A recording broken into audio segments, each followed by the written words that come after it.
하나님의 인을 맞은 14만 4천 명이란 제목으로 말씀해 드리겠습니다.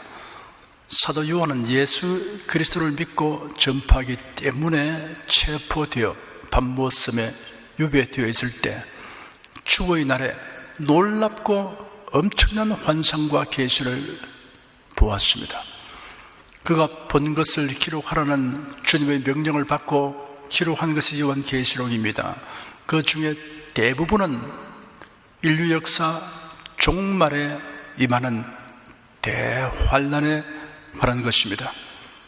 종말의 대환난은 7인, 7나팔, 7대접심판으로 전개되는데 7인 심판 중에 첫째 인에서 6째 인까지 떼어질 때 세상에 임하는 환난에 관하여 우리가 지난 주일에 살펴보았습니다. 오늘 살펴보게 되는 7장은 6째 인 다음의 7째 인을 떼기 전의 막간에 나타나는 광경입니다. 6장의 끝부분에는 6째 인을 뗄 때 엄청난 천재지변이 일어나는 장면이 있습니다. 그리고 그들의 진노의 큰 날이 이르렀으니 누가 너희의 소리요? 라는 질문이 있습니다. 7장은 그 질문에 대한 대답입니다. 7년 대환란 기간에 있는 복음 전도 활동과 그 결과에 관하여 기록되었습니다. 하나님께서 환란의 참담한 기간에도 사람들에게 복음을 들을 수 있는 기회를 주십니다. 교회에 모여 예배할 수는 없어도 매우 제한된 상황에서 복음을 들을 수 있습니다. 1절에 이 일 후에 내가 내 천사가 땅 내 모퉁이에 선 것을 보니 땅의 사방의 바람을 붙잡아 바람으로 하여금 땅이나 바다이나 각종 나무에 불지 못하게 하더라 하였습니다. 여기에 등장하는 네 천사는 하나님의 천사들입니다. 성경에 세 종류의 천사에 관하여 기록되어 있습니다. 하나님을 섬기는 충성스러운 천사들이 있습니다. 하나님의 천사들입니다. 교만하여 하나님을 대적하다가 하나님의 보좌가 있는 하늘에서 공중하늘로 내어 쫓긴 천사장 루시퍼를 추종하는 천사들이 있습니다. 타락했으나 결박되어 있지는 않습니다. 자기 위치를 지키지 아니하고 범죄한 천사들 중에 최후의 심판 때까지 가두어 둔 천사들이 있습니다. 베드로후서 2장 4절을 보면 하나님이 범죄한 천사들을 용서치 아니하시고 지옥에 던져 어두운 구덩이에 두어 심판 때까지 지키게 하셨으며라고 기록되었습니다. 유다서 1장 6절에는 또 자기 지위를 지키지 아니하고 자기 처소를 떠난 천사들을 큰 날의 심판까지 영원한 결박으로 흑암에 가두셨으며라고 기록되었습니다. 사도 요한은 네 천사가 땅의 네 모퉁이에 선 것을 보았습니다. 땅의 네 모퉁이란 땅이 평평하게 네모난 것을 의미하는 것이 아닙니다.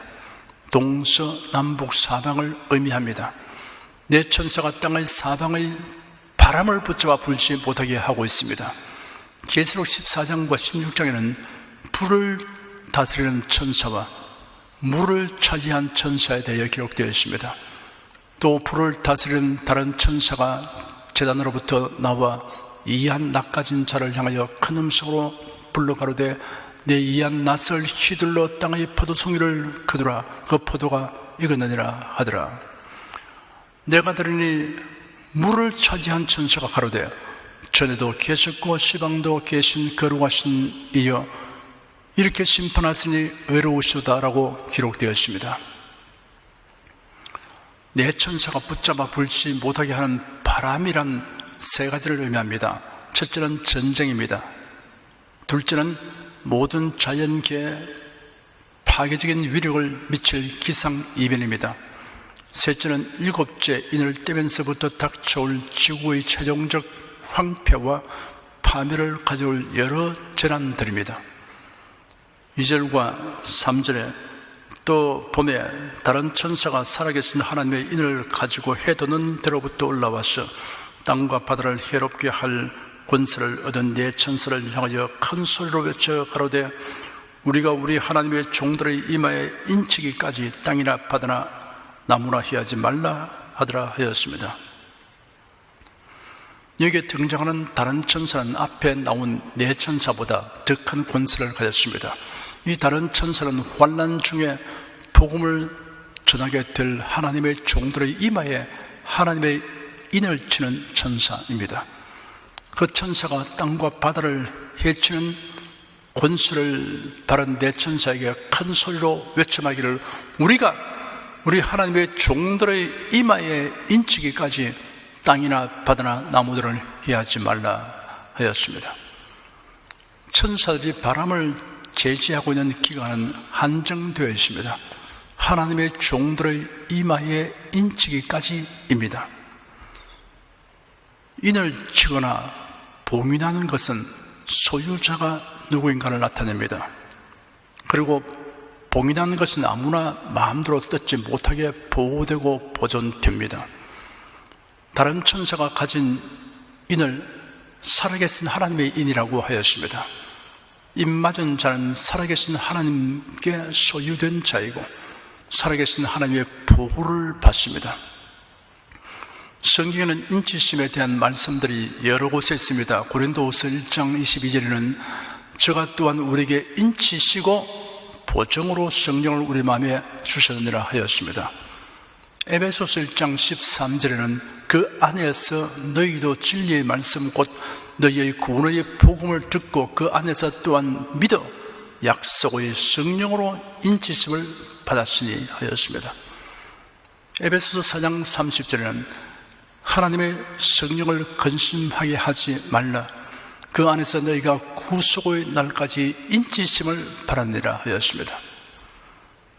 디모데후서 2장 19절에는 그러나 하나님의 견고한 터는 썼으니 인침이 있어 일러시되 주께서 자기 백성을 아신다 하며 또 주의 이름을 부르는 자마다 불의에서 떠날지어다 하였느니라 하였습니다. 짐승이나 노예에게 지킨 낙인은 지워지지 않습니다. 이처럼 진리의 말씀 곧 구원의 복음을 듣고 믿어 성령으로 인침을 받은 사람은 예수를 믿는 믿음이 완전히 그의 영혼에 박힌 사람입니다. 그 믿음을 그 누구나 그 무엇으로도 지울 수 없는 상태가 된 성도입니다. 대환란 기간 중에 마귀도 적그리스도를 따르는 자에게 그 이마나 손에 666수로 인을 칩니다. 하나님의 인을 치는 천사가 해 돋는 데로부터 올라왔다고 하였습니다.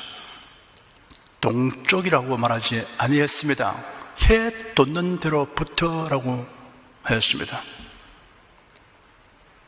내 이름을 경외하는 너희에게는 의로운 해가 떠올라서 치료하는 광선을 발하리니 너희가 나가서 외양간에서 나온 송아지같이 뛰리라는 말씀이 말라기 4장 2절에 있습니다. 의로운 해는 예수 그리스도를 의미합니다. 해 돋는 데서부터 인을 가지고 왔다는 것은 주님의 보좌로부터 보냄을 바라왔다는 뜻입니다. 해 돋는 곳은 동방 곧 한국이다 라고 말하는 사람이 있는데 그것은 자의적이고 아준인수식으로 하는 해석입니다. 아주 그릇된 해석입니다. 성경 말씀을 자기 스스로의 생각이나 의견으로 더욱이 사스러운 욕심에 의하여 단정적으로 해석하고 가르치는 행위를 하는 자를 배척해야 합니다. 살아계신 하나님의 인이라고 하였는데 성경에는 종종 하나님을 가리켜 살아계신이라는 형용사를 붙여 부르고 있습니다. 이러한 표현은 성경에 계시된 하나님은 인간의 손으로 조각하고 만든 우상과는 다르다는 사실을 형용하는 것입니다. 우상과 달리 살아계신 하나님이시기 때문에 하나님을 신뢰하는 자에게 구원을 주시고 하나님을 무시하는 자를 심판하십니다. 4절부터 8절까지 내가 입맞은 자의 수를 들으니 이스라엘 자손의 각 지파 중에서 입맞은 자들이 14만 4천이니 유다 지파 중에 입맞은 자가 1만 2천이요 루벤 지파 중에 1만 2천이요 갓 지파 중에 1만 2천이요 아셀 지파 중에 1만 2천이요 납달리 지파 중에 1만 2천이요 므낫세 지파 중에 1만 2천이요 시므온 지파 중에 1만 2천이요 레위 지파 중에 1만 2천이요 이사갈 지파 중에 1만 2천이요 스불론 지파 중에 1만 2천이요 요셉 지파 중에 1만 2천이요 베냐민 지파 중에 입맞은 자가 1만 2천이라 하였습니다. 입맞은 자들을 보니 모두 이스라엘 사람들입니다. 아브라함과 이삭과 야곱의 자손들입니다. 이들은 환난 기간 동안 복음을 전할 전도자의 역할을 수행합니다. 여기에 기록된 14만 4천 명이라는 숫자를 사이비 이단들이 교인들을 미혹하는 상투적 수법으로 사용합니다. 자기를 추종하는 자들, 자기 집단에 들어온 사람들만이 14만 4천 명 숫자에 들어간다고 가르칩니다. 이런 유치한 말에 미혹되는 사람들은 미혹받기로 작정된 자라 다름없습니다. 이런 일 때문에 14만 4천 명에 대한 해석은 그 사람, 그 집단이 이단인지 아닌지를 분별하는 척도가 됩니다. 내가 입맞은 자의 수를 들으니 이스라엘 자손의 각 지파 중에서 이스라엘 자손의 각 지파 중에서 이렇게 말했습니다. 분명하지 않습니까? 이스라엘 자손의 각 지파 중에서 입맞은 자들이 14만 4천이라고 기록되어 있으므로 오해될 소지가 전혀 없습니다. 그러니 이단에 끌려가는 사람들은 육에 속한 자기 욕심 때문이라는 것을 스스로 증명하고 있습니다. 주님께서 이스라엘 각 지파 중에서 입맞은 14만 4천 명에게 대환난기의 전도자로서의 책임을 맡기신 이유는 이러합니다. 하나님께서 한 민족을 선택하셨습니다. 그리고 하나님의 영원하신 뜻과 행하실 일들을 그들을 통하여 계시하셨습니다. 하나님의 계시를 받아서 기록해야 할 사명을 택하신 민족인 이스라엘 자손에게 맡기셨습니다. 사실상 신구약 성경의 거의 대부분이 유대인들에 의해 기록되었습니다. 하나님은 유대인들에게 성경의 순수성을 보존할 사명을 주셨습니다. 거의 불가사의할 정도로 유대인 율법학자들이 성경 기록의 순수성을 보존해 왔습니다. 유대인의 역사를 통해 볼 때 그 많은 고난과 역경 속에서도 성경을 보존하고 전수해 왔다는 사실은 기이하고 놀라운 일입니다. 예를 들면 이사야서의 사본이 1940년대 사해 근처에서 발견되었는데 이 사본이 기록된 날짜는 주전 200년경으로 추산되었습니다. 그러나 이 사본이 발견되기 이전에 우리가 알고 있는 최근의 이사야 사본은 주 900년의 것입니다. 이 두 사본 사이에 1100년의 차이가 있지만 이 둘을 비교해 볼 때 내용이 놀랍도록 일치하였습니다. 히브리인, 이스라엘인, 유대인이란 칭호를 여러분이 자주 듣고 말하게 될 것이므로 그 용어들의 의미와 차이점을 잠시 설명해 드리겠습니다. 히브리인이란 이스라엘 백성과 그들의 조상을 가리키는 명칭입니다. 히브리라는 용어는 히브리어 에베르의 파생으로서 반대편, 저 너머 지역, 경계를 넘어서 온 등의 의미가 있습니다. 가나안 원주민들은 아브라함과 그의 가족이 유브라데스 강 너머로부터 왔으므로 히브리 사람이라고 불렀습니다. 이처럼 히브리인이란 애굽 사람과 블레셋 사람 또는 이스라엘 사람이 아닌 사람들이 이스라엘 사람을 가리켜 부른 칭호입니다. 이 명칭이 이스라엘 왕국 시대에 이르는 동안 대부분 이스라엘 자손이라는 칭호로 대체되었습니다. 신약 성경에는 어디에 거주하든 유대인들을 히브리 사람이라고 지칭하는 것을 볼 수 있습니다. 민족적 또는 정치적 명칭으로 사용되었습니다. 유대인의 언어는 히브리어, 문화는 헤브라이즘이라고 표현합니다. 헤브라이즘은 고대의 유대인에서 비롯되어 기독교가 계승하여 순화시킨 문화, 사상, 종교 따위를 문화사적 관점에서 이른 말입니다. 헤브라이즘은 헬레니즘과 함께 유럽 문화의 2대 근간을 이룹니다. 이스라엘이라는 명칭의 유래는 이러합니다. 아브라함의 손자인 야곱이 외삼촌이 살고 있는 하란으로 가서 두부살이 하였습니다. 20년이 지나 가족을 데리고 노비와 양떼를 이끌고 고향으로 돌아오던 도중에 밤중에 하나님의 사자를 만나 붙들고 씨름하는 일이 발생하였습니다. 그때 하나님께서 야곱에게 이스라엘이라는 새로운 이름을 주셨습니다. 그로부터 야곱의 후손들은 이스라엘 사람이라고 불리게 되었습니다.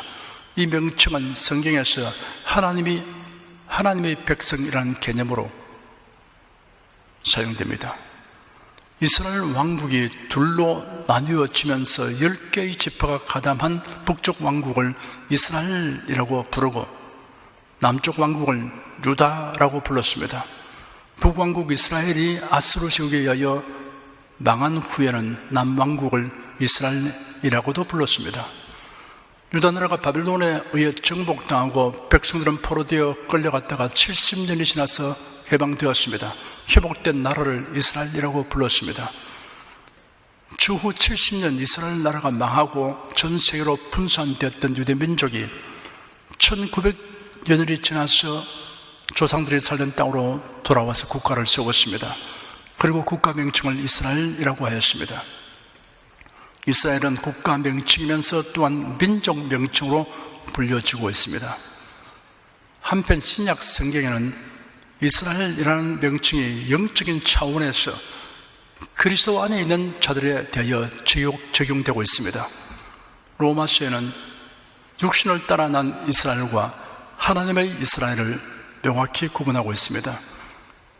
이스라엘 사람은 아브라함의 자손들인데 갈라디아서 3장 29절에는 너희가 그리스도께 속한 자면 곧 아브라함의 자손이요 약속대로 유업을 이을 자니라 하였습니다. 예수는 이스라엘 왕으로서 하나님의 백성을 다스리는 통치자이십니다. 유대인이든 이방인이든 그리스도 안에서 모두 하나님의 백성입니다. 유대인이라는 명칭은 야곱의 넷째 아들의 이름인 유다에서 유래되었습니다. 이스라엘 나라가 남북으로 분열되었을 때 유다 지파가 중심이 된 남쪽 왕국을 유다 나라라고 불렀습니다. 유다인이라는 용어는 유다 왕국의 멸망을 전후하여 그 나라의 백성을 가리킬 때 사용되었습니다. 그리고 그들이 믿는 종교를 유대교라고 부릅니다.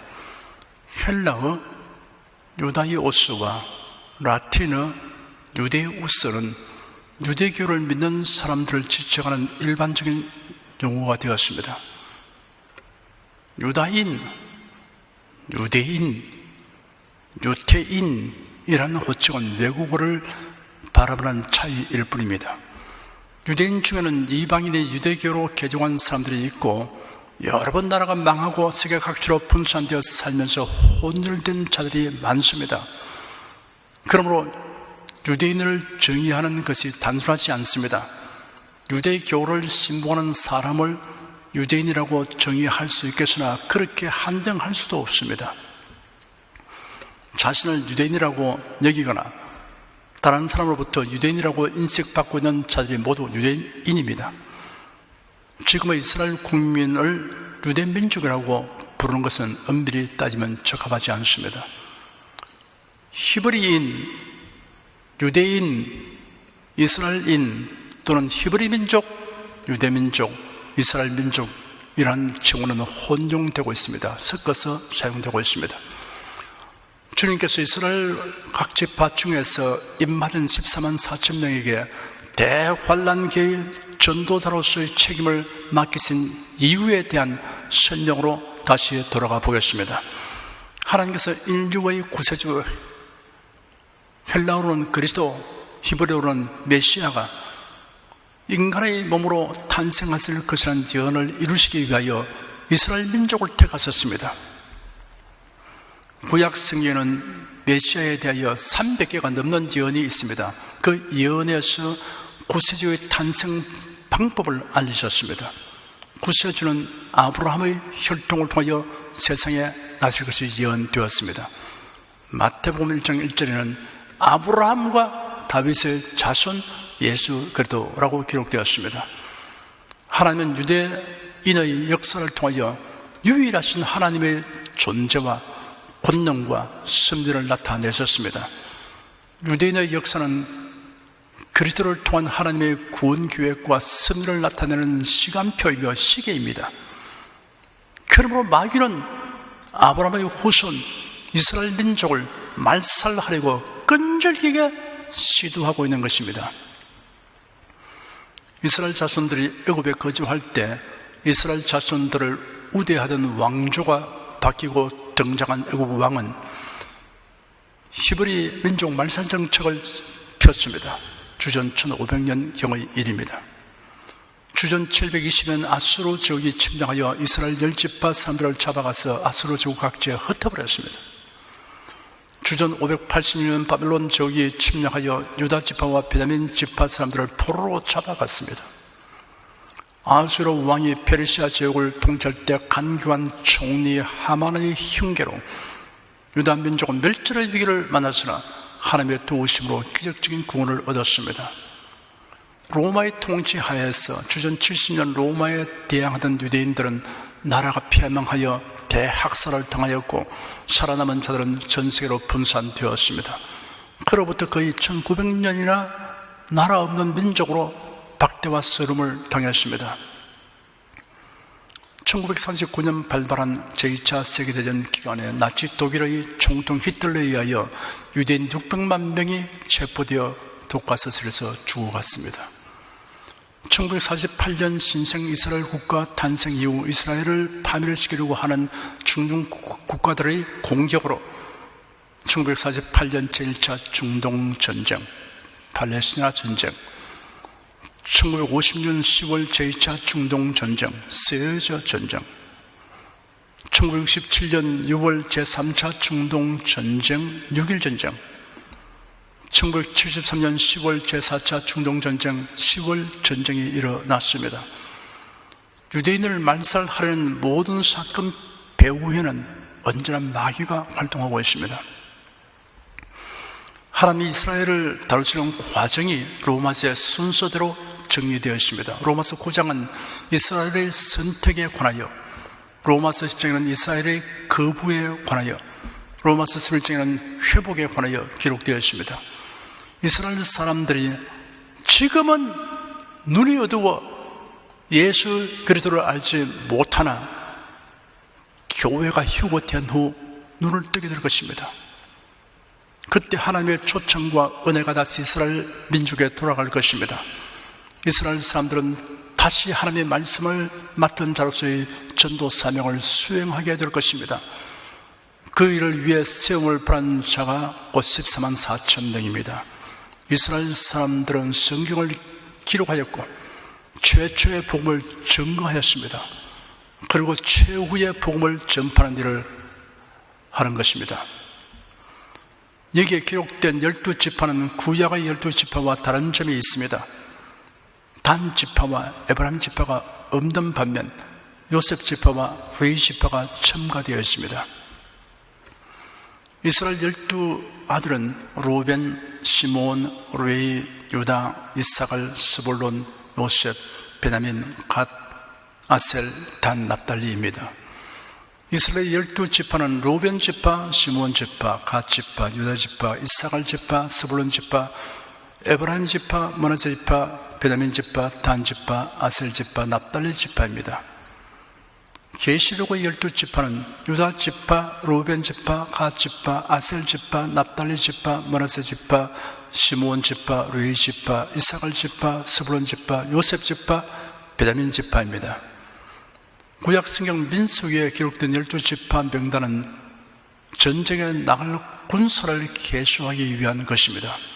레위 지파는 성막에서 섬기는 임무를 맡았기 때문에 제거되었습니다. 그러나 계시록에서는 전쟁과 관련 없는 명단이므로 레위 지파가 포함되었습니다. 에브라임 지파와 단 지파가 빠진 이유는 이러합니다. 솔로몬 왕의 억압 정책, 과중한 세금, 고된 노역, 그리고 솔로몬의 아들인 르호보암 왕의 완고한 정책에 대하여 반발하는 백성들의 반란을 주도하여 나라를 남북으로 분열시킨 지파가 에브라임 지파입니다. 북쪽 지파 사람들이 남쪽 유대 땅에 있는 예루살렘에 올라가 제사 드리는 것을 막기 위하여 베델과 단에 금송아지를 만들어 세우고 우상에게 경배하게 하였습니다. 단 지파와 에브라임 지파가 앞장서서 이스라엘 사람들을 금송아지를 섬기는 우상 숭배로 이끌었습니다. 사사기 18장 30절을 보면 단 자손이 자기를 위하여 그 새긴 신상을 세웠고 모세의 손자 게르손의 아들 요나단과 그 자손은 단 지파의 재상이 되어 이 백성이 서로 잡히는 날까지 이르렀더라 하였습니다. 열왕기상 12장 25절에서 30절까지는 여로보암이 에브라임 산지에 세겜을 건축하고 거기서 살며 또 거기서 나가서 분회를 건축하고 그 마음에 스스로 이르기를 나라가 이제 다윗의 집으로 돌아가려다 만일 이 백성이 예루살렘에 있는 여호와의 전에 제사를 드리고자 하여 올라가면 이 백성의 마음이 유다 왕된 그 주 르호보암에게로 돌아가서 나를 죽이고 유다 왕 르호보암에게로 돌아가려다 하고 이에 계획하고 두 금송아지를 만들고 무리에게 말하기를 너희가 다시는 예루살렘에 올라갈 것이 없도다. 이스라엘아 이런 너희를 애굽 땅에서 인도하여 올린 너희 신이라 하고 하나는 베델에 두고 하나는 단에 둔지라. 이 일이 죄가 되었으니 이런 백성들이 단까지 가서 그 하나에게 숭배함이더라 라고 기록되었습니다. 그로 인하여 하나님은 제사직을 맡은 레위 지파가 단 지파를 대신하게 하고 요셉의 이름을 대표했던 요셉의 둘째 아들 에브라임을 제거시키고 요셉의 이름을 그대로 사용한 요셉 지파가 등장하게 하신 것입니다.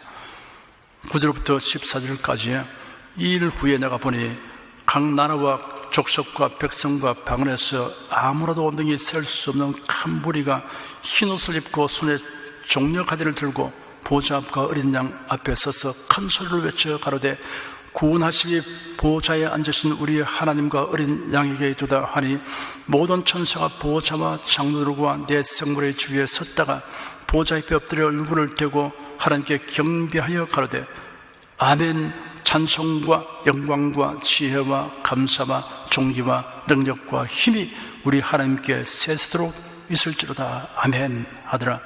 장로 중에 하나가 응답하여 내게 이르되 이 흰옷 입은 자들이 누구며 또 어디서 왔느냐. 내가 가로되 내 주여 당신이 알리다 하니 그가 나더러 이르되 이는 큰 환난에서 나오는 자들인데 어린 양의 피에 그 옷을 씻어 희게 하였느니라 하였습니다. 14만 4천 명의 전도로 만국 백성 중에서 구원받은 자들이 생겨납니다. 이들이 하나님의 보좌 앞에 나와 찬양하며 섬기는 장면입니다. 인치는 일이 있은 후에 요한이 보니 모든 나라와 족속과 백성과 언어에서 나온 아무도 셀 수 없는 큰 무리가 흰 두루마기를 입고 손에 종려나무 가지들을 들고 보좌 앞과 어린 양 앞에 서서 큰 소리로 외쳐마기를 구원하심이 보좌에 앉으신 우리 하나님과 어린 양에게 있도다 하였습니다. 흰옷은 그리스도의 피로 정결하게 된 것을 의미합니다. 히브리서 9장 14절에 기록되기를 하물며 영원하신 성령으로 말미암아 흠없는 자기를 하나님께 드린 그리스도의 피가 어찌 너희 양심으로 죽은 행실을 깨끗하게 하고 살아계신 하나님을 섬기지 못하겠느냐 하였습니다. 요한 1장 7절에는 저희가 빛 가운데 계신 것 같이 우리도 빛 가운데 행하면 우리가 서로 사귐이 있고 그 아들 예수의 피가 우리를 모든 죄에서 깨끗하게 하실 것이요 하였습니다. 큰 무리가 손에 종려나무 가지를 들고 있습니다. 요한복음 12장을 보면 예수께서 나귀를 타시고 예루살렘으로 입성하실 때 예수님을 만나기 위해 나온 사람들이 각각 종려나무 가지를 들고 흔들며 호산나 찬송하려다 주의 이름으로 오시는 이여 라고 외쳤습니다. 호산나는 우리를 구원하소서라는 뜻입니다. 큰 무리의 찬양은 구원을 노래하는 것입니다. 구원하심이 보좌에 앉으신 우리 하나님과 어린 양에게 있도다 라고 큰 소리로 외칩니다. 성부 하나님께서 계획하신 구원을 성자 예수님께서 이루셨기 때문입니다.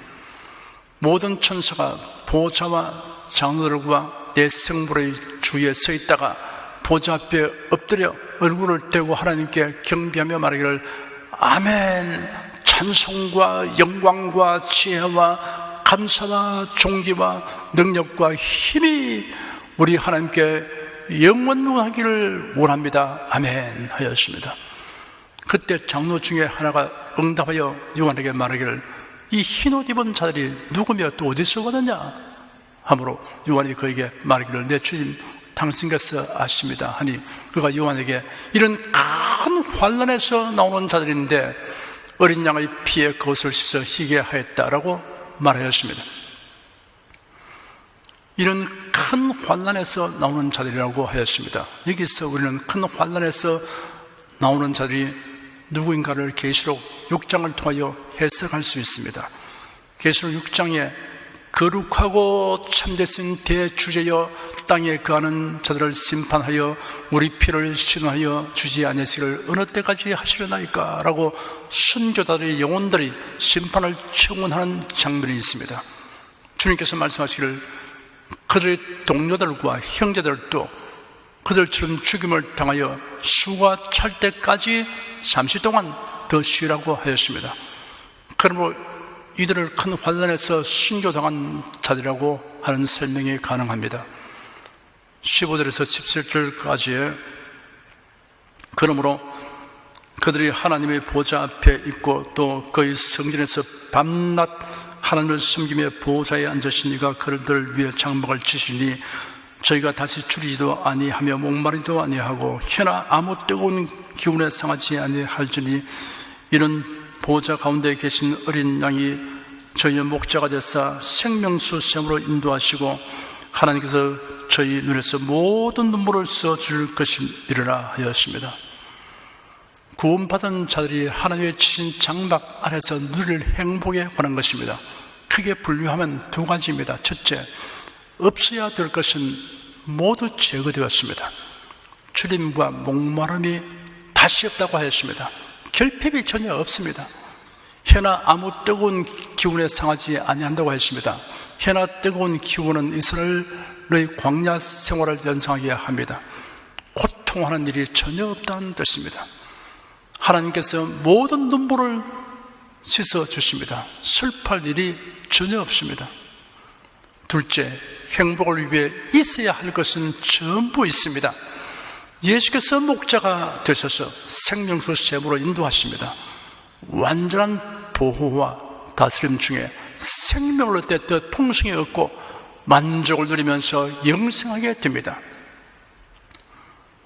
마치 추수 후에 이삭 줍기가 있듯이 교회가 휴거된 후 대환란 중에 구원 얻는 자들이 있습니다. 인생을 긍휼히 이기시는 하나님의 사랑과 은혜가 참으로 놀랍습니다.